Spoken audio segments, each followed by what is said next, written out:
우리에게 주시는 하나님의 말씀은 시편 19편 7절에서 10절까지입니다. 시편 19편 7절부터 함께 봉독합니다.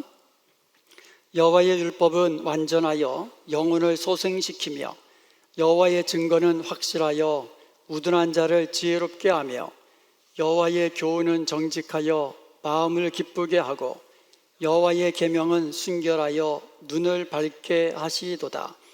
여호와를 경외하는 도는 정결하여 영혼까지 이르고 여호와의 법도 진실하여 다 의로우니 금 곧 많은 순금보다 더 사모할 것이며 꿀과 송이꿀보다 더 달도다. 아멘.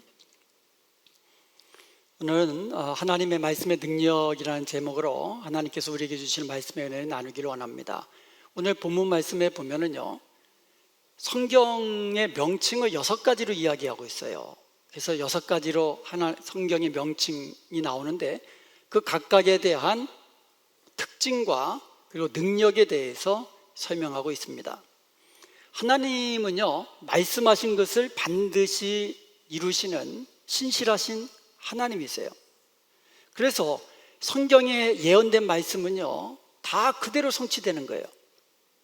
가장 대표적인 것이 메시아에 대한 예언과 성취입니다. 예를 들어서 메시아로 오신 예수님은요, 여자의 후손으로 태어난다는 예언이 창세기 3장 15절에 나와 있는데 이것이 갈라디아서 4장 4절에 성취되었다고 말하고 있습니다.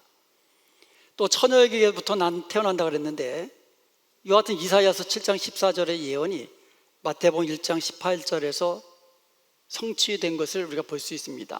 그 밖에도요, 하나님의 아들로 태어나고 아브라함의 자손으로 다윗의 자손으로 이 땅에 오시고 또 유다 족속으로 이 땅에 오시고 베들레헴 땅에서 태어나시고 이런 모든 것들이 성경의 구약 성경에 예언된 것이 예수님의 탄생 때 다 이루어졌고, 그리고 예수님의 장성하는 것부터 해가지고 나아가 고난을 받고 죽임을 당하시고 부활하시고 이 모든 것들이 예언된 대로 그대로 성취된 것을 우리가 볼 수 있습니다. 그래서 예수님의 초림은, 메시아의 초림은 다 그대로 성취된 거예요.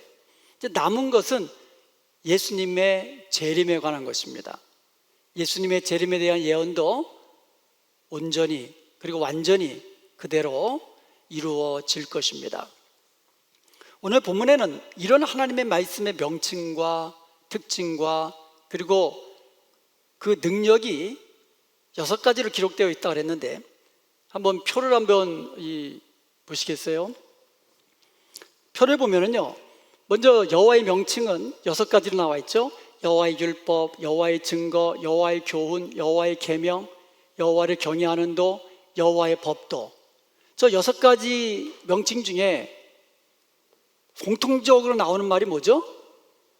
여호와라는 하나님의 이름이에요. 이 말은 성경의 저자가 하나님이시라는 것을 우리에게 알려주고 있는 겁니다.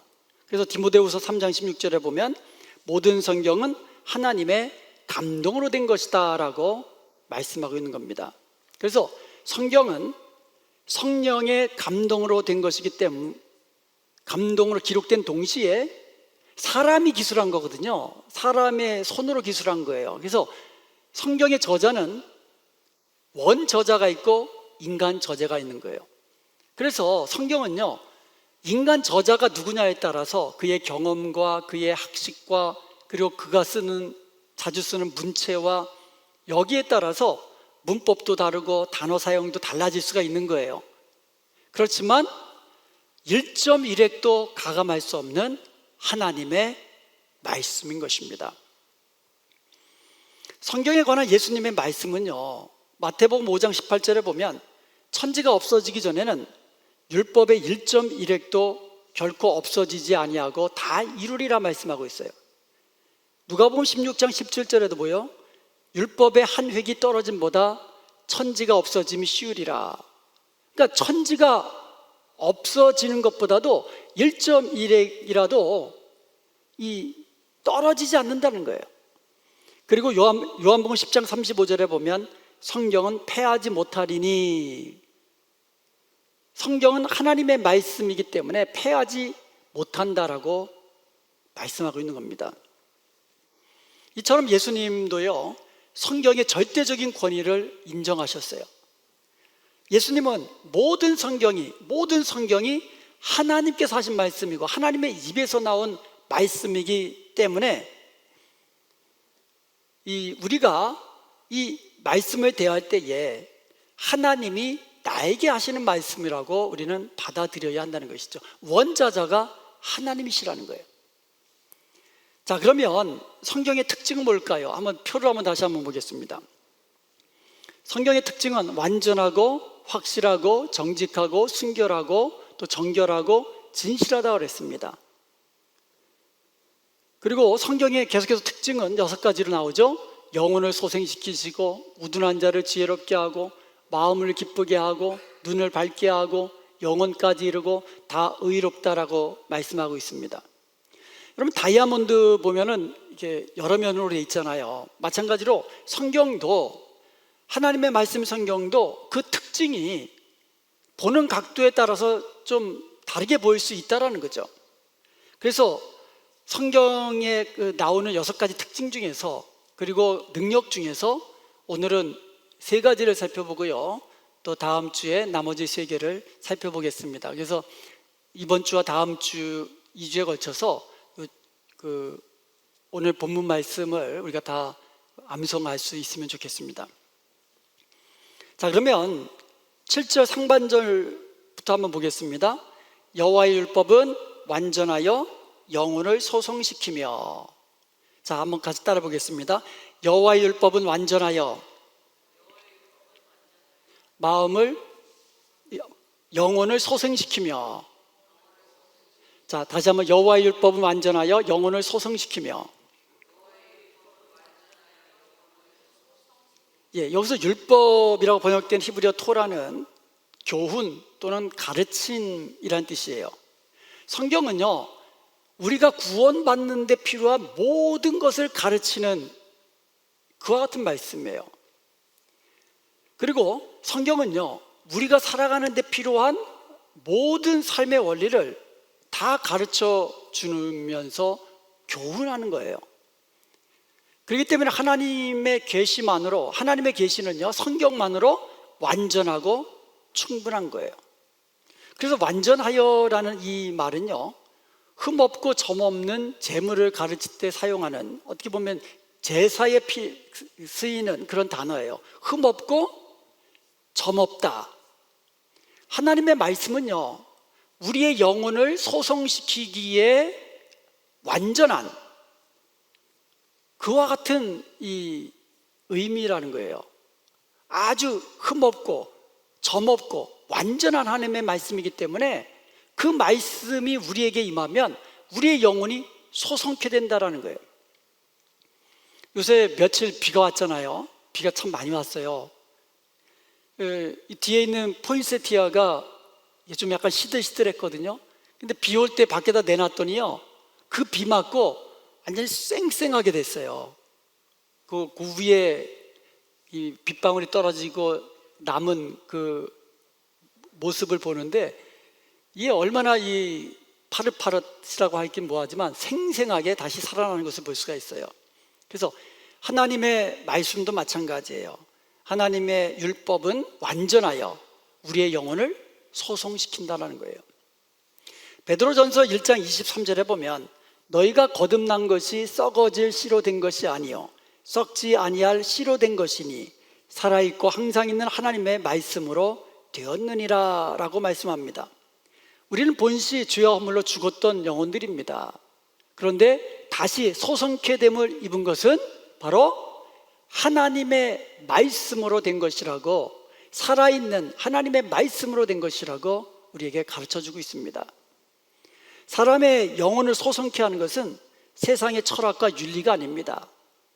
우리의 영혼을 소생시키고 다시금 거듭나게 하여서 우리에게 구원의 주가 되시는 예수님께로 인도해 주는 것은 오직 하나님의 말씀인 것입니다. 하나님의 말씀이 들어갈 때 우리의 심령에 새로운 변화가 일어나는 거예요. 그래서 어디든지 기독교가 처음 들어가는 곳에는요, 제일 먼저 뭐부터 들어갑니까? 성경부터 들어가는 거예요. 그래서 성경이 없는 지역은 성경을 번역을 해줍니다. 그리고 그 성경을 보급을 해줍니다. 그리고는 그 성경을 가르쳐 주면서 기독교가 그렇게 전파되기 시작하는 거예요. 우리 한국도 마찬가지잖아요. 제일 먼저 한국말로 번역된 거, 그리고 그 말씀이 쪽복음으로 이렇게 들어가기 시작하다가 나중에는 이 완전한 이 신구약 온전한 성경이 또 번역이 되고 그 말씀을 가르치고, 그러다 보니까는 이 말씀을 듣는 심정이 어떻게 된다고요? 소송케 되는 거예요. 거듭나게 되는 거예요. 그래서 예수님이 누구신지 알게 되고 우리의 심령이 다시 살아나는 놀라운 구원의 역사가 일어나는 것입니다. 예수님은요, 사람이 떡으로만 살 것이 아니라 하나님의 입에서 나오는 모든 말씀으로 산다고 말씀하고 있어요. 이 말씀은요, 하나님의 말씀은 완전하여서 우리의 영혼을 소성시킬 뿐만 아니라 우리의 영혼의 양식이 되어서 우리가 주님과 함께 살아가는 데 있어서 우리로 하여금 늘 영원한 것을 사모하게 하고, 우리의 영혼이 우리가 쇠락하지 아니하고 쇠퇴하지 아니하고 피폐되지 아니하고 우리의 영혼을 살리는, 우리의 영혼을 풍성케 하는 말씀, 영혼의 양식이 되는 것입니다. 첫 번째로 여호와의 율법은 어떻게 한다 그랬어요? 완전하여서 우리의 영혼을 소성케 한다 그랬어요. 두 번째로 7절 하반절에 보면 여호와의 증거는 확실하여 우둔한 자를 지혜롭게 한다 그랬어요. 자, 여호와의 증거는 확실하여 우둔한 자로 지혜롭게 한다 그랬어요. 그래서 성경에 두 번째 능력이 있다면 우둔한 자로 지혜롭게 하는 겁니다. 성경은 여호와의 증거라고 그랬어요. 여호와의 증거, 사람의 증거가 아니에요. 이 성경은요, 사람이 증거하는 것이 아니라 하나님이 스스로 증거하는 책이에요. 그래서 확실한 책이에요. 성경에 보면은요, 기적이 많이 나와 있고요, 성경에 보면은요, 또한 예언도 많이 나와 있어요. 성경에 나와 있는 예언과 기적과 그 밖에 모든 말씀은 확실하다라는 거예요. 왜요? 하나님이 증거하신 말씀이기 때문에 다 확실하다라는 거예요. 이와 같은 이 성경의 특징은 우둔한 자를 지혜롭게 한다는 것이죠. 우리는요, 살아감에 있어서 지혜가 필요합니다. 삶의 지혜, 경험을 통해서도 삶의 지혜를 얻을 수 있지만 신령한 지혜가 또 필요한 거예요. 하나님을 아는 지혜가 있어야 되는 거예요. 그래서 하나님의 뜻을 알 수 있고 하나님이 기뻐하시는 뜻이 무엇인지 알 수 있고, 그리고 그 뜻대로 순종할 수 있는 그와 같은 지혜가 우리에게 필요한 것입니다. 그런데 성경이 바로 우리에게 그와 같은 지혜를 주신다고 말씀하고 있는 겁니다.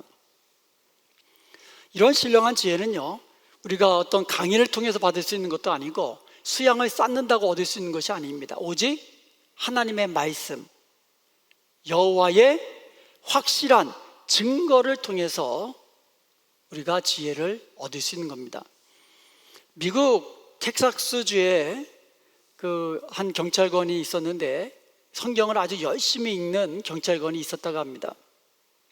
이 경찰관은요, 텍사스와 그 멕시코하고 그 경계에 있는 경계 지역에서 접견지대에서, 근데 산악지대인데요, 거기서 근무를 하면서 특별히 그 미수꾼들을 이제 많이 단속을 하는 그러한 경찰관이 있었는데요, 하루는요, 은밀하게 짐을 나귀에 싣고 이동하는 미수꾼들을 발견해 가지고는 추격한 겁니다. 그래서 이 미수꾼들은요, 급한 나머지 짐과 나귀는 다 그대로 두고 도망친 거예요. 그래서 경찰관은요, 미수꾼을 잡는 데 실패했지만 나귀와 짐은 이제 확보할 수가 있었어요. 근데 이 경찰관이요, 그 도망간 미수꾼들을 꼭 잡고 싶은 거예요. 그래서 하나님께 지혜를 구했어요. 그러면서 성경을 읽다가 이사야서 1장 3절을 읽다가 하나님의 지혜를 얻어서 미스꾼을 잡는데 성공했다고 합니다. 그 이사야서 1장 3절이 뭐냐? 소는 그 임자를 알고 나귀는 주인의 구유를 안다라는 구절이 있어요. 소는 주인을 알고, 그리고 나귀는 그 주인의 구유를 안다래. 구유, 이 말구유 뭐 그런 거잖아요. 자기가 먹는 그 통이잖아요. 그것을 안다라는 거예요.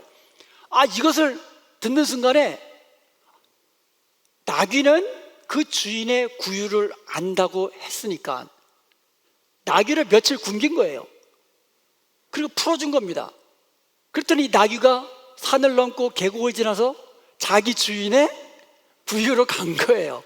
그 미스꾼이 가는 나귀들을 뒤따라가 가지고는 결국 미스꾼을 이제 체포하는데 성공했다고 합니다. 그래서 이 경찰관은요, 하나님 주신 지혜로 미스꾼을 잡고 1계급 특징하고 유명한 경찰관이 됐다는 그와 같은 이야기인데요. 이처럼 성경에서 우리가 알지 못하고 깨닫지 못하는 지혜들이 많아요. 과학자들도요, 성경 말씀 읽다가 이 놀라운 이 과학적인 발견을 한 예들도 굉장히 많습니다. 디모데후서 3장 15절에 보면은요, 또 어려서부터 성경을 알았나니 성경은 능히 너로 하여금 그리스도 예수 안에 있는 믿음으로 말미암아 구원에 이르는 지혜가 있게 하느니라 그랬어요. 여러분, 지혜 중에서도요, 제일 큰 지혜, 제일 그 귀한 지혜는 구원에 이르는 지혜입니다. 다른 지혜는 뭐 그냥 없어도 그만이잖아요. 뭐 1계급 특징 못해도 그건 상관이 없는 거잖아요. 좀 불편하고 또 손해보라도 괜찮잖아요. 그렇지만 구원을 얻는 지혜를 얻지 못하면 이것은 큰일이에요. 그런데 우리에게 구원을 얻는 지혜를 어디서 얻을 수 있느냐? 하나님의 말씀인 성경으로부터 얻을 수 있다는 거예요. 디모데후서 3장 16절에 보면 모든 성경은 하나님의 감동으로 된 것으로 교훈과 책망과 바르게 함과 의로 교육하기에 유익하다고 했습니다. 그러니까는 이 성경 말씀은요, 우리로 하여금 구원을 얻는 지혜를 주실 뿐만 아니라 구원받은 이후에도 계속해서 우리를 교훈하시고 책망하고 우리를 바르게 하여서 의의 길로 인도한다는 말씀이에요. 그러므로 성경은요, 우리로 하여금 지혜롭게 하고 우리로 하여금 구원에 이르게 하고 우리로 하여금 하나님의 뜻을 알게 하고 그 뜻대로 순종하면서 의의 길을 걷게 하는 하나님의 말씀인 것입니다. 자, 세 번째로 여호와의 교훈은 정직하여서 마음을 기쁘게 하는 능력이 있습니다. 8절 상반절을 우리 같이 한번 보겠습니다. 여호와의 교훈은 정직하여 마음을 기쁘게 하고, 여기서 사용된 교훈은 히브리어 원뜻은 안내, 인도라는 뜻이에요. 하나님의 말씀인 성경이 우리의 길을 인도하고 안내한다는 뜻이에요. 그리고 정직하다라는 히브리 원어 야샤르는요, 옳고 바른 것을 의미합니다.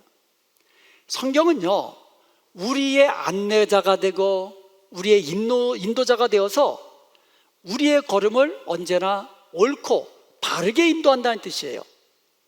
우리를 옳은 목적지로 또 바른 목적지로 인도한다는 뜻이에요. 따라서 우리가 성경의 인도함 따라 옳은 길로 가고 바른 길로 가면 뭐가 기뻐져요? 마음이 기뻐진다는 거예요. 우리가 하나님의 말씀을 듣고 우리가 하나님의 말씀에 따라서 옳은 길로 또 우리가 가고자 하는 옳은 목적지로 다다르게 되면 마음이 기쁜 거예요. 골로새서 3장 16절에 보면 그리스도의 말씀이 너희 속에 풍성히 거하여 하면서 감사하는 마음으로 하나님을 찬송하고 이렇게 되어 있어요. 말씀이 우리 속에 거할 때에 감사가 넘치게 되고 기쁘게 넘치게 돼서 하나님을 감사함으로 기쁨으로 찬송하게 된다는 거예요. 말씀이 충만하면 기쁨이 생긴다라는 거예요. 하나님을 찬송하게 된다는 거예요. 말씀이 우리에게 무한한 기쁨을 주기 때문에 우리가 말씀이 우리에게 충만할 때 우리의 삶의 길은 옳은 길로 가게 되고 우리의 마음은 기쁨이 넘쳐서 감사함으로 하나님을 찬송하는 복된 인생이 되는 것입니다. 여러분, 사람이 기쁜 마음을 가질 수 있다는 것이 얼마나 중요한지 모릅니다. 사람이 행복하게 사는 거 마음이 기쁜 사람 아닙니까? 마음이 기쁘고 감사함이 넘치는 사람이 행복한 삶을 사는 사람 아니겠습니까? 돈이 많다고 행복한가요? 아니잖아요. 건강하다고 행복한가요? 아니잖아요.